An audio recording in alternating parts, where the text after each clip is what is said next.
భగవద్గీత 2వ అధ్యాయం 15వ శ్లోకం.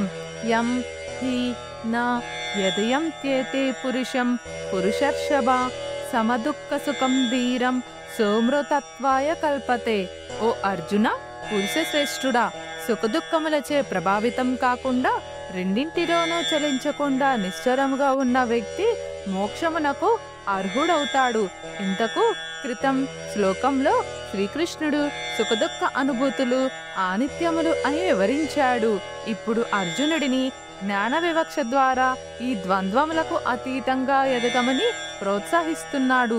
ఈ వివక్షని పెంపొందించుకోవటానికి మనం మొదట 2 ముఖ్యమైన ప్రశ్నలకు సమాధానాలు అర్థం చేసుకోవాలి. ఎందుకు మనం ఆనందం కోసం ఆకాంక్షిస్తాము? ఎందుకు భౌతిక ప్రపంచక ఆనందం మనకు తృప్తినివ్వదు? మొదటి ప్రశ్నకు సమాధానం చాలా సులభం. భగవంతుడు ఒక అనంతమైన ఆనంద సముద్రం మరియు మన జీవాత్మలం అయిన అణు అంశములము. అంటే ప్రాథమికంగా మనం అనంతమైన ఆనంద సాగరం యొక్క చిన్న భాగాలము అని అర్థం. స్వామి వివేకానంద జనులను సంబోధిస్తూ నిత్యమైన ఆనంద స్వరూపం యొక్క బిడ్డల్లారా అని అనేవాడు. ఎలాగైతే ఒక బిడ్డ తన తల్లి వైపు ఆకర్షించబడుతుందో ప్రతి భాగం సహజంగా దాని పూర్ణ భాగం వైపు ఆకర్షితమవుతుంది. అదేవిధంగా ఆనంద సముద్రం యొక్క అణు అంశాలము కావటం వలన మనం జీవాత్మము కూడా ఆ ఆనందం వైపు ఆకర్షితులవుతాము. కాబట్టి ఈ ప్రపంచంలో మనం చేసే ప్రతి పని ఆనందం కోసమే.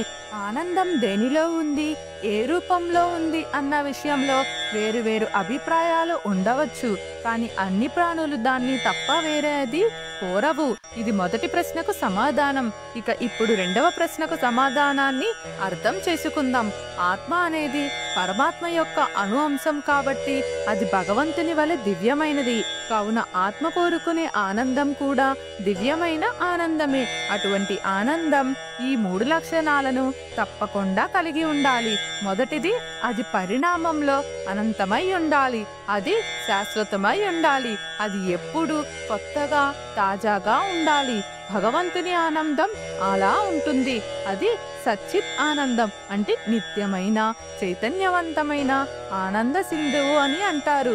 కానీ ఇంద్రియములకు వాటి విషయ సంయోగం ద్వారా మనము అనుభవించే ఆనందం దీనికి విరుద్ధముగా ఉంటుంది. అది తాత్కాలికమైనది, పరిమితమైనది మరియు జడమైనది. ఇందుకే శరీరం ద్వారా అనుభవించే భౌతికమైన ఆనందం మనలో ఉన్న దివ్యమైన జీవాత్మను సంతృప్తి పరచలేదు. ఈ వివేచతనే మనము భౌతిక ఆనంద అనుభూతిని నియంత్రించుకునే సాధన చేయాలి. అదేవిధంగా మనం భౌతిక బాధలను, దుఃఖాన్ని సహించాలి. ఈ 2వ అంశం 2.48, 5.20 వంటి తదుపరి చాలా శ్లోకాల్లో విశదంగా చెప్పబడినది. అప్పుడే మనం ఈ ద్వంద్వములకు అతీతంగా ఎదుగుతాము మరియు ఇక ప్రాపంచిక భౌతిక శక్తి మనలను కట్టివేయలేదు.